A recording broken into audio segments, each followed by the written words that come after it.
যদি ওর কিছু হয় তবে তোমার ফাঁসি হয়ে যাবে। তুমি কি জানো ও কে? ও কোটি কোটি টাকার মালিক। যদি আমার মালিকের কিছু হয় তবে তোকে আমি ছাড়ব না। এখন এদের কেউ বাঁচাতে পারবে না। শহর তখনও পুরোপুরি জেগে ওঠেনি। সূর্যের প্রথম রশ্মিগুলো কংক্রিটের ইমারতগুলোর মাঝ দিয়ে রাস্তা খুঁজছিল।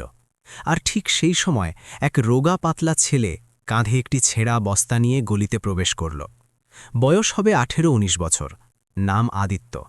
মানুষ তাকে নামে চিনত না, সবাই তাকে বলতো, ওই যে আবর্জনা কুড়ানো ছেলেটা। আদিত্য প্রতিদিন ভোর 4টে উঠত, মায়ের পুরনো শাড়ি দিয়ে বানানো বস্তাটা কাঁধে তুলে নিয়ে বেরিয়ে পড়ত। হোটেলের পেছনে, হস্টেলের ডাস্টবিনে, হাসপাতালের বাইরে পড়ে থাকা মেডিকেল বর্জ্যের স্তূপ, যেখান থেকে যা পাওয়া যায়, প্লাস্টিক, বোতল, কার্ডবোর্ড। বেলা বাড়ার সাথে সাথে বস্তা ভরে যেত। দুপুর নাগাদ ভাঙারি দোকানে সেগুলো বেচে দিত। ওই টাকাই ছিল তার ফিস, ওই টাকাই তার বইপত্র, ওই টাকাই তার স্বপ্ন। মানুষ এটা জেনেও কোনো ভ্রুক্ষেপ করত না যে ওই আবর্জনা কুড়ানো ছেলেটি শহরের সরকারি মেডিকেল কলেজে এমবিবিএস প্রথম বর্ষের ছাত্র। কলেজে তার পরিচয় আলাদা ছিল। ছেঁড়া চটি, পুরনো জামাকাপড়, ব্যাগে নতুন বইয়ের উপর খবরের কাগজের মলাট।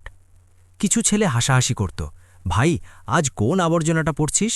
কেউ বলতো, ডাক্তার হবে, আগে স্নান করতে শেখ। আদিত্য কিছু বলতো না। সে জানত উত্তর দিতে গেলে সময় নষ্ট হবে, তার পড়ার জন্য সময় চাই। রাতে যখন শহর ঘুমাত তখন আদিত্য জেগে থাকত। রাস্তার ধারের হলুদ স্ট্রিট ল্যাম্পের নিচে বসে অ্যানাটমি পড়ত। হাড়ের নাম, শিরার পথ, হৃৎপিণ্ডের স্পন্দন। সে হৃৎপিণ্ড সবচেয়ে বেশি পছন্দ করত। যদি হৃৎপিণ্ড ঠিক থাকে তবে মানুষ সব সহ্য করে নেয়, সে নিজেকে বলত। তার বাবা বহু বছর আগে চলে গিয়েছিলেন। মা অন্যের বাড়িতে বাসন মাজতেন।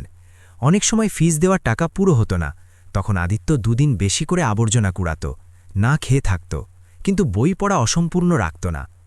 একদিন কলেজে প্রফেসর জিজ্ঞেস করলেন, বলো, যদি রোগীর কাছে টাকা না থাকে তবে ডাক্তারের কর্তব্য কি? ক্লাস চুপ ছিল। আদিত্য হাত তুলল, স্যার, ডাক্তারের কর্তব্য হলো চিকিৎসা করা, বাকি সব পরে। কিছু ছাত্র হাসল। প্রফেসর চুপ রইলেন। তার দৃষ্টি কিছুক্ষণের জন্য আদিত্যের উপর আটকে গেল। সেই সন্ধ্যায় আদিত্য হাসপাতালের বাইরে আবর্জনা কুড়াচ্ছিল। সামনে সেই বড় প্রাইভেট হাসপাতাল, যেখানে 1 মিনিটের ফিস দিতে গিয়ে কোনো গরিবের 1 বছর কেটে যায়। সে প্রতিদিন সেখান দিয়ে যেত, কিন্তু সেই দিন ভাগ্য তাকে সেখানেই আটকে দিল। ভেতর থেকে চিৎকার শোনা গেল, ছোটাছুটি, সিকিউরিটির আওয়াজ, জলদি করো, আইসিইউ তৈরি করো। আদিত্য মাথা তুলে দেখল, স্ট্রেচার নিয়ে দৌড়াচ্ছে সবাই। একজন মানুষ দামি স্যুটে অজ্ঞান হয়ে পড়েছিল, মুখে ভয়ের ছাপ। আদিত্যের চোখ সরু হয়ে গেল। সে নিজের বুকে হাত রাখল। হার্ট অ্যাট্যাক, সে বিড়বিড় করে বলল। সে যে লক্ষণগুলো দেখল তা সে বইতে পড়েছিল। সে জানত না যে এই মুহূর্তটিই তার জীবনকে আবর্জনার স্তূপ থেকে তুলে ইতিহাসের পাতায় নিয়ে যাবে। আর এটা তো ছিল কেবল শুরু। আদিত্য কয়েক সেকেন্ড সেখানেই দাঁড়িয়ে রইল, হাতে বস্তা, পায়ে সেই পুরনো চটি। সামনের হাসপাতালের কাঁচের দরজা বন্ধ হয়ে গিয়েছিল। ভেতরে চাঞ্চল্য ছিল তীব্র, বাইরে হুড়াহুড়ি। সাধারণ মানুষকে সরিয়ে দেওয়া হচ্ছিল, সরুন সরুন, ভিআইপি কেস আছে। আদিত্যের বুক কাঁপছিল, কিন্তু ভয়ে নয়। মাথায় একটাই জিনিস ঘুরছিল, এটি সাধারণ হার্ট অ্যাট্যাক নয়। সে যা দেখেছিল তা ক্লাসে পড়া কেসের সাথে হুবহু মিলে যাচ্ছিল। নীল হয়ে যাওয়া মুখ, ঘাম, শ্বাসকষ্ট। যদি সময়মতো কিছু না করা যায়? সে কথা অসম্পূর্ণ রাখল। সে ভেতরে যেতে চাইছিল, দৌড়ে পৌঁছতে চাইছিল, কিন্তু গেটের দিকে এগোতেই সিকিউরিটি গার্ড তাকে আটকে দিল। এই, কোথায় যাচ্ছিস? আমাকে ভেতরে যেতে হবে, আদিত্য শান্ত স্বরে বলল। গার্ড তাকে ওপর থেকে নিচে দেখল। বস্তা, নোংরা হাত, সাধারণ চেহারা। পাগল নাকি? সর এখান থেকে। আদিত্য আবার চেষ্টা করল। ওই মানুষটির অবস্থা খুব আশঙ্কাজনক, সম্ভবত ম্যাসিভ হার্ট অ্যাট্যাক। গার্ড হেসে উঠল। ওরে ডাক্তার সাহেব, চল বের হ, না হলে এক্ষুনি লাঠি পড়বে। আদিত্য পিছিয়ে গেল, কিন্তু নজর এখন কাঁচের দরজার ওপারে ছিল। ভেতরে ডাক্তারদের ছোটাছুটি দেখছিল সে। বড় বড় নাম, দামি ডিগ্রি, তবুও মুখে অস্থিরতা স্পষ্ট ছিল। তার হাত আপনা আপনি কেঁপে উঠল। যদি আমি ভুল হই, যদি আমি ভেতরে যাই আর কিছু বিগড়ে যাই? সে প্রথমবার নিজের ভয় অনুভব করল। সে রাস্তার ধারে বসে পড়ল, বস্তা নিচে রাখল, কপালে হাত দিল। তার মায়ের কথা মনে পড়ল। বাবা, তুই যাই হোস না কেন, কখনো ভুল কাজ করিস না। এটা ভুল ছিল না সঠিক। আইনের দিক থেকে ভুল, কিন্তু মানবিকতার দিক থেকে? ভেতর থেকে একজন নার্সকে বাইরে দৌড়ে আসতে দেখা গেল। ডাক্তারবাবু, বিপি কমে যাচ্ছে।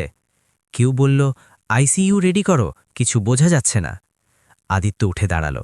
এখন ভয় পেছনে ফেলে সে নিজেকে বলল, যদি আজ চুপ করে থাকি তবে সব পড়াশোনা বৃথা।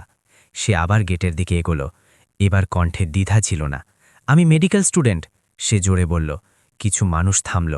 আমি এমবিবিএস করছি, আর আমার মনে হয় ভেতরে যা হচ্ছে তা সঠিক দিকে যাচ্ছে না।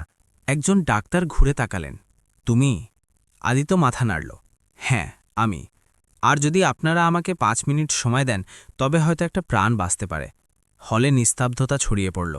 কিছু লোক হাসল, কিছু রেগে গেল। এটা মশকরার সময় নয়, কেউ বলল। আদিত্য জানত এখন পিছিয়ে যাওয়ার কোনো পথ নেই। হয় সে সারা জীবনের জন্য আবর্জনা কুড়ানো ছেলে হয়েই থেকে যাবে, নয়তো সে তা করবে যার জন্য সে আবর্জনার স্তূপে বসে স্বপ্ন দেখেছিল। ভেতরের সময় দ্রুত ফুরিয়ে আসছিল। হলে দাঁড়ানো মানুষগুলো আদিত্যকে এমনভাবে দেখছিল যেন কেউ ভুল জায়গায় চলে এসেছে। কেউ ফিসফিস করে বলল, এ সেই আবর্জনা কুড়ানো ছেলেটা না? অন্যজন হেসে জবাব দিল, আরে হ্যাঁ এটাই, আজ ডাক্তার হওয়ার নাটক করছে। আদিত্য কারো দিকে তাকাল না। তার নজর শুধু সেই দরজায় ছিল যার ওপারে একজন মানুষ মৃত্যুর সাথে লড়ছিল। তখনই একজন সিনিয়র ডাক্তার সাদা চুল আর গম্ভীর কণ্ঠস্বর নিয়ে সামনে এলেন। নাম কি তোমার? আদিত্য স্যার। আর তুমি ভেতরে গিয়ে কি করবে? আদিত্য না থেমে বলল, প্রথমে অ্যাঞ্জিওগ্রাফি রিপোর্ট দেখব। যদি আমার ধারণা সঠিক হয় তবে ব্লকেজ এমন জায়গায় যেখানে সরাসরি ইন্টারভেনশন করাটা ঝুঁকিপূর্ণ। ডাক্তারের ভ্রু কুঁচকে গেল। এসব তুমি কিভাবে জানো? বই থেকে স্যার, আর নির্ঘুম রাতগুলো থেকে। তার কণ্ঠে না ছিল অহংকার, না ছিল ভয়, ছিল শুধু আত্মবিশ্বাস। কিছুক্ষণের জন্য ডাক্তার চুপ রইলেন। ভেতর থেকে আবার আওয়াজ এলো, স্যার, পালস খুব দুর্বল। ডাক্তার গভীর শ্বাস নিলেন। ঠিক আছে, 5 মিনিট। যদি তুমি একটাও ভুল পদক্ষেপ নাও তবে তোমাকে নিজে ঘাড় ধাক্কা দিয়ে বের করব। আদিত্য বিশ্বাস করতে পারছিল না। ধন্যবাদ স্যার। তার হাত কাঁপছিল যখন সে বস্তা এক কোণে রাখল। যে হাতগুলো একটু আগে ময়লা তুলছিল এখন দস্তানা পড়ছিল। অপারেশন থিয়েটারের আলো চোখে বিঁধছিল। মেশিনের বিপ বিপ শব্দ তার হৃৎস্পন্দনের সাথে মিলে যাচ্ছিল। রুগী স্ট্রেচারে শুয়েছিলেন। বয়স 50-এর কাছাকাছি। দামি জামাকাপড়, কিন্তু চেহারা ফ্যাকাশে। মনিটরের লাইনগুলো এলোমেলো ছিল। আদিত্য স্ক্রিন দেখল। তার সন্দেহ সঠিক ছিল। বাম দিকে মেজর ব্লকেজ আছে, সে ধীর স্বরে বলল। একজন নার্স অবাক হয়ে তার দিকে তাকালেন। ডাক্তার জিজ্ঞেস করলেন, এখন? আদিত্য ঢোক গিলে বলল, যদি এখন স্ট্যান্ডার্ড পদ্ধতি ব্যবহার করা হয় তবে হৃৎপিণ্ড জবাব দিয়ে দিতে পারে। রুমে নিস্তব্ধতা ছিল। তাহলে তোমার পদ্ধতি? আদিত্য মাথা তুলল। ঝুঁকিপূর্ণ, কিন্তু এটাই শেষ পথ। ডাক্তার ঘড়ি দেখলেন। তোমার কাছে 2 মিনিট আছে। আদিত্য নিজের শ্বাস সামলে নিল। মায়ের মুখ মনে করল, আর তারপর হাত বাড়াল। সেই মুহূর্তে সে গরিব বা আবর্জনা কুড়ানো ছেলে ছিল না, সে ছিল একজন মেডিকেল স্টুডেন্ট যে এক মানুষের স্পন্দন ধরে দাঁড়িয়ে আছে। অপারেশন থিয়েটারে ঘড়ির টিকটিক শব্দ হঠাৎ খুব জোরে শোনা যেতে লাগল। প্রতিটি সেকেন্ড যেন একটি করে সিদ্ধান্ত ছিল। আদিত্যের আঙুলগুলো দস্তানার ভেতর সামান্য ঘামলেও তার ধরা ছিল মজবুত। সে নিজেকে বলল, ভয়কে বাইরে রাখো, বুদ্ধিকে ভেতরে। সিনিয়র ডাক্তার তার প্রতিটি নড়াচড়া দেখছিলেন। কারো রাগ হচ্ছিল, কারো ভয়, আর কারো এক অদ্ভুত কৌতূহল। যদি কিছু ভুল হয়? একজন ডাক্তার ধীর স্বরে বললেন। আদিত্য কথা শেষ করতে দিল না। তবে দায়িত্ব আমার হবে। সে স্ক্রিনে আবার নজর দিল। ব্লকেজ শক্ত, সে বলল, সরাসরি চাপ দিলে আর্টারি ফেটে যেতে পারে। ডাক্তার বিরক্ত হয়ে জিজ্ঞেস করলেন, তাহলে কি হৃৎপিণ্ডের সাথে কথা বলবে? আদিত্য প্রথমবার তাদের দিকে তাকাল। না স্যার, হৃৎপিণ্ডের পেছন দিক দিয়ে যাব। রুমে শোরগোল পড়ে গেল। এটা খুব বিপজ্জনক। একজন স্টুডেন্ট এসব করবে? এটা পাগলামি। আদিত্য কারও কথা শুনল না। সে পাতলা ক্যাথিটার নিল। তার প্রতিটি মুভমেন্ট ছিল হিসেব করা, যেন সে এগুলো আগে শত শতবার করেছে। আসলে করেছিল, বইতে, ভিডিওতে, নিজের মনে মনে। মনিটরের লাইনগুলো টলে উঠল। বিপি কমে যাচ্ছে, নার্স বলল। একজন ডাক্তার এগিয়ে এলেন। থামো, আদিত্য শান্তস্বরে বলল। যদি এখন থামি তবে সব শেষ। তার কণ্ঠে এমন বিশ্বাস ছিল যে কেউ আর এগোল না। সে শেষ একটি হালকা চাপ দিল। এক মুহূর্তের জন্য সব থেমে গেল। তারপর বিপ বিপ বিপ ছন্দ ফিরে এলো। মনিটরের লাইনগুলো আর সোজা রইল না। হৃৎপিণ্ড আবার কথা বলতে শুরু করেছিল। কারো মুখ থেকে বেরিয়ে এলো, এটা এটা হয়ে গেল। আদিত্য ধীরে ধীরে হাত সরিয়ে নিল, তার কাঁধ শিথিল হয়ে গেল। এখন তার হাত কাঁপছিল, ভয় থেকে নয়, বরং মানসিক চাপ কমার ফলে। সিনিয়র ডাক্তার কিছু বললেন না, কয়েক সেকেন্ড শুধু মেশিনের শব্দ শোনা গেল। তারপর সেই কঠোর কণ্ঠস্বর নরম হয়ে এলো, তুমি আজ যা করেছ তা আমরা করতে পারতাম না। আদিত্য মাথা নিচু করল, স্যার, রোগী বেঁচে আছেন, এটাই যথেষ্ট। হাসপাতালের লবিতে তখনও কেউ জানত না ভেতরে কি হয়েছে, আর আদিত্যও জানত না যে এই জয় তার জীবনের সবচেয়ে বড় পরীক্ষার শুরু, কারণ দরজার বাইরে আইন অপেক্ষা করছিল। অপারেশন থিয়েটারের দরজা খুললে বাইরে দাঁড়ানো মানুষের শ্বাস যেন থমকে গেল। আদিত্য সবার শেষে বের হল, কোনো হিরোসুলভ ভাব ছাড়াই, মাথা নিচু, চোখে ক্লান্তি। সিনিয়র ডাক্তার সামনে এলেন, রোগী এখন বিপদমুক্ত। এক মুহূর্ত নিস্তব্ধতা রইল, তারপর চিৎকার, মিডিয়ার ক্যামেরাগুলো ঝলসে উঠল। স্যার, এটা কি অলৌকিক? হাসপাতাল কি নতুন প্রযুক্তি ব্যবহার করেছে? কিন্তু কেউ আদিত্যের দিকে ইশারা করার আগেই হাসপাতাল ম্যানেজমেন্ট সক্রিয় হয়ে উঠল। এই কথা বাইরে যাওয়া উচিত নয়, একজন নিচু স্বরে বলল। যদি জানা যায় একজন স্টুডেন্ট, কথা অসম্পূর্ণ রয়ে গেল। আদিত্যকে এক কোণে বসিয়ে দেওয়া হলো। তুমি খুব ভালো করেছ, একজন নার্স ফিসফিস করে বলল। আদিত্য মৃদু হাসল, তার প্রশংসা চাই না, তার শুধু ছিল এক পরম স্বস্তি। তখনই বাইরে থেকে সাইরেনের শব্দ শোনা গেল। পুলিশ। একজন ইন্সপেক্টর দ্রুত পায়ে ভেতরে এলেন। আদিত্যকে? আদিত্য দাঁড়িয়ে পড়ল। আমি। ইন্সপেক্টর সরাসরি বললেন, বিনা লাইসেন্সে মেডিকেল প্রসিডিওর করার অপরাধে তোমাকে হেফাজতে নেওয়া হচ্ছে। ভিড় আবার শান্ত হয়ে গেল। আদিত্যের মা, যিনি কোনোভাবে খবর শুনে পৌঁছেছিলেন, সামনে এলেন। সাব, আমার ছেলে প্রাণ বাঁচিয়েছে। ইন্সপেক্টর নজর নিচু করলেন। মা, আমরা বুঝি, কিন্তু আইন? আদিত্য মায়ের হাত ধরল। কেঁদো না মা, যদি আজ এটা না করতাম তবে নিজেকে কখনো ক্ষমা করতে পারতাম না। হাত করা তার কবজিতে এঁটে গেল, সেই কবজি যা একটু আগে এক হৃৎপিণ্ডকে সামলেছিল। ক্যামেরা সব বন্দি করছিল। পুলিশের জিপ চলতে শুরু করল। পেছনে হাসপাতাল দাঁড়িয়েছিল, উজ্জ্বল এবং নিস্তব্ধ। আদিত্য জানলা দিয়ে বাইরে তাকাচ্ছিল। তার মুখে ভয় ছিল না, ছিল শুধু একটি প্রশ্ন, সঠিক কাজের কি এই মূল্যই হয়? আর ঠিক সেই সময় শহরের এক কোটিপতি আইসিইউ এর বিছানায় চোখ খুলতে যাচ্ছিলেন। তিনি তখনও জানতেন না তার স্পন্দন কে ফিরিয়ে দিয়েছে। আইসিইউ এর হালকা নীল আলোয় কোটিপতি বিরাজ মালহোত্রা ধীরে ধীরে চোখ খুললেন। বুকে হালকা ব্যথা ছিল, কিন্তু স্পন্দন ছিল স্থিতিশীল। মেশিনের বিপ শব্দ এখন আর ভয়ের লাগছিল না। সে শুকনো ঠোঁটে জিজ্ঞেস করল, আমি কি বেঁচে আছি? পাশে দাঁড়ানো প্রাইভেট ডাক্তার সঙ্গে সঙ্গে নিচু হয়ে বললেন, হ্যাঁ স্যার, আপনি একেবারে নিরাপদ আছেন। বিরাজ তার কথা থামিয়ে দিলেন। মিথ্যা বলো না, অজ্ঞান হওয়ার আগে আমি তোমাদের চেহারা দেখেছিলাম, তোমরা ঘাবড়ে গিয়েছিলে। তার কণ্ঠ দুর্বল ছিল, কিন্তু প্রভাব ছিল অটুট। রুমে নিস্তব্ধতা নেমে এলো। তার পার্সোনাল অ্যাসিস্ট্যান্ট সামনে এলো। স্যার, সত্যি কথা হলো আপনাকে বাঁচানো কোনো সিনিয়র সার্জন করেননি। বিরাজের ভ্রু কুঁচকে গেল। তাহলে কে? কিছুক্ষণের নীরবতার পর অ্যাসিস্ট্যান্ট বলল, একজন মেডিকেল স্টুডেন্ট, খুব গরিব, আবর্জনা কুড়িয়ে পড়াশোনা করে। বিরাজের মুখে বিস্ময় ছিল স্পষ্ট। নাম? আদিত্য। মনিটরের বিপ বেড়ে গেল। আর সে কোথায়? স্যার, পুলিশ তাকে নিয়ে গিয়েছে বিনা লাইসেন্সের সার্জারির কেসে। বিরাজ চোখ বন্ধ করে নিলেন। কয়েক সেকেন্ড পর খুললেন, তাতে ছিল ক্রোধ। যে ছেলেটি আমার প্রাণ বাঁচালো সে জেলে? সে ড্রিপ খোলার চেষ্টা করল। তক্ষুনি ফোন লাগাও। শহরের হাজতে আদিত্য মেঝের ওপর বসেছিল, দেওয়ালের সাথে পিঠ ঠেকানো, চোখ বন্ধ। তার ঘুম আসছিল না, ভয়ও লাগছিল না। তার শুধু মায়ের জন্য চিন্তা হচ্ছিল, আর এক অদ্ভুত শান্তিও কাজ করছিল। অন্তত মানুষটি বেঁচে আছে, সে ভাবল। দরজা হঠাৎ খুলে গেল। হাবিলদার বলল, তুই আদিত্য? হ্যাঁ, চল বাইরে। আদিত্য বুঝতে পারল না, সে চুপচাপ উঠে এলো। বাইরে আসতেই দেখল পুলিশ অফিসাররা দাঁড়িয়ে ফোনে কথা বলছেন। জি স্যার, এক্ষুনি ছেড়ে দিচ্ছি। হাতকড়া খুলে গেল। ইন্সপেক্টর বললেন, তোমার জামিন হয়ে গেছে। কে করেছেন? আদিত্য জিজ্ঞেস করল। ইন্সপেক্টর একটি নাম নিলেন, বিরাজ মালহোত্রা। আদিত্য কিছু বলল না, শুধু মাথা নিচু করল। হাসপাতালে কয়েক ঘণ্টা পর আদিত্যকে আইসিইউর রুমে নিয়ে যাওয়া হলো। বিরাজ তাকে দেখছিলেন, সেই সাদা জামা কাপড়, শান্ত চোখ। তাহলে তুমিই সেই যে আমার হৃৎস্পন্দন ফিরিয়ে দিয়েছ? আদিত্য কেবল বলল, আমি আমার কর্তব্য করেছি স্যার। বিরাজ হাসলেন।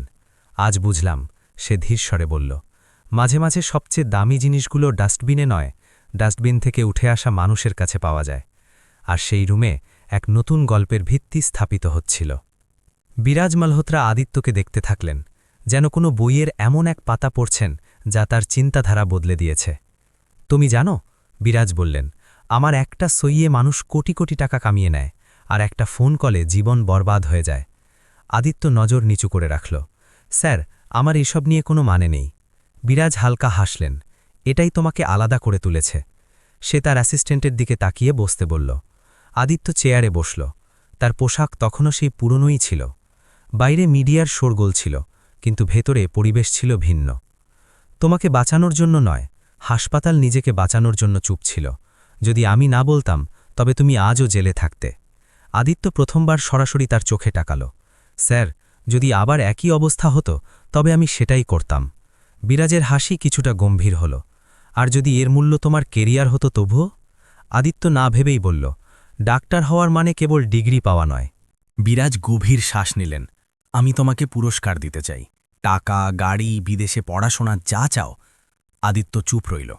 কয়েক সেকেন্ড পর বলল, স্যার, যদি সত্যিই দিতে চান, তবে একটা কাজ করে দিন। বলো। আমার মাকে যেন আর অন্যের বাড়িতে বাসন মাজতে না হয়, আর আমার ফিজ ও বইপত্রের খরচ। ব্যাস ওইটুকুই। রুমে উপস্থিত সবাই একে অপরের দিকে তাকাতে লাগল। এত বড় প্রাণ বাঁচানোর পর এত ছোট চাওয়া। বিরাজ মাথা নাড়লেন। আজ তুমি আমাকে কিছু শিখিয়েছ আদিত্য। সব জিনিসের মূল্য টাকা দিয়ে বিচার করা যায় না। সে ডাক্তারদের দিকে তাকিয়ে বললেন, আর তোমরা সবাই মনে রেখো, আজ যদি এই ছেলেটি না থাকত, তবে আমার জায়গায় অন্য কেউ থাকত। ডাক্তারদের মাথা নিচু হয়ে গেল। কিন্তু গল্প এখানেও শেষ হয়নি। বিরাজ পরবর্তী বাক্যটি ধীরে ধীরে বললেন, আরেকটা কথা, আমি চাই আদিত্যের কেস যেন পুরোপুরি তুলে নেওয়া হয় এবং ওকে সেই সম্মান দেওয়া হয় যা একজন ডাক্তারের প্রাপ্য। এই সিদ্ধান্ত সহজ ছিল না। আইন, মেডিকেল কাউন্সিল, হাসপাতাল সবাই মাঝখানে ছিল। আদিত্য বুঝতে পেরেছিল এই লড়াই এখনও বাকি, এবং এই লড়াই অপারেশন থিয়েটারে নয়, সিস্টেমের সামনে লড়তে হবে। পরের দিন সকালে শহরটা অন্যরকম লাগছিল। খবরের কাগজের শিরোনাম বদলে গিয়েছিল। আবর্জনা কুড়োনো ছেলে নয়, মেডিকেল স্টুডেন্ট, যার হাতের দিকে সমাজ নজর দেয়নি, সেই হাতি প্রাণ বাঁচিয়েছে। আদিত্য মায়ের সাথে একটি ছোট রুমে বসেছিল। সেই একই ঘর, সেই ভাঙা চেয়ার, কিন্তু আজ বাতাসে অন্য কিছু ছিল। ভয় নয়। আদিত্য খবরের কাগজ ভাঁজ করল। মা, শোরগোল খুব বেশি হচ্ছে। মা তার হাত ধরলেন। বাবা, প্রথমবার মানুষ সত্যিটা দেখছে। সেই দিনই মেডিকেল কাউন্সিলের এমার্জেন্সি মিটিং ডাকা হলো। হাসপাতালের বড় আধিকারিক, সিনিয়র ডাক্তার আর আইনের মানুষরা মুখোমুখি ছিলেন। এক পাশে ছিল নিয়ম, অন্য পাশে একজন জীবিত মানুষ। সিনিয়র ডাক্তাররা তাই বললেন যা অপারেশন থিয়েটারে দাঁড়িয়ে তারা দেখেছিলেন। যদি সেদিন আদিত্য না থাকত, তবে আমরা একটি লাশের ওপর আলোচনা করতাম। অনেকক্ষণ তর্ক চলল। শেষে সিদ্ধান্ত এলো, আদিত্যের ওপর কোনো কেস চলবে না। তার মেডিকেল রেকর্ড পরিষ্কার থাকবে, এবং সবচেয়ে বড় কথা, তাকে স্পেশাল মেরিট স্কলারশিপ দেওয়া হবে। এটা কোনো পুরস্কার ছিল না, এটি ছিল স্বীকৃতি। কয়েক সপ্তাহ পর আদিত্য আবার কলেজে গেল। এবার কেউ হাসাহাসি করল না, কেউ পথ ছেড়ে দিল, কেউ হাত মেলালো। সেই ছেলেগুলো যারা আগে টিটকিরি দিত, এখন জিজ্ঞেস করছিল, ভাই, কিভাবে করলি? আদিত্য আগের মতোই শান্ত রইল, কাজে ডুবে গেল। তফাৎ শুধু এটুকুই ছিল যে সে এখন আর আবর্জনা কোড়াতে যেত না, কিন্তু সে কখনো ভুলে যায়নি সে কোথা থেকে এসেছে। একদিন বিকেলে এসে সেই বড় হাসপাতালের সামনে দাঁড়িয়েছিল, কিন্তু এইবার কাঁধে বস্তা ছিল না, গলায় আইডি কার্ড ছিল। সে ভেতরে তাকালো আর মনে মনে বলল, আমি এসে গিয়েছি। গল্প এখানেই শেষ হয় না, কিন্তু সেই দিন থেকে শহরটি একটি শিক্ষা নিয়েছিল। মানুষের পরিচয় তার পোশাকে নয়, তার কাজে হয়। যদি এই গল্পটি আপনার হৃদয়ে ছুঁয়ে থাকে, তবে ভিডিওটি লাইক করুন, চ্যানেলটি সাবস্ক্রাইব করুন এবং বন্ধুদের সাথে শেয়ার করুন। কমেন্টে অবশ্যই জানান যে আপনি ভারতের কোন শহর বা গ্রাম থেকে এই ভিডিওটি দেখছেন। আপনার একটি লাইক এবং কমেন্ট আমাদের এই ধরনের গল্প নিয়ে আসার শক্তি যোগায়।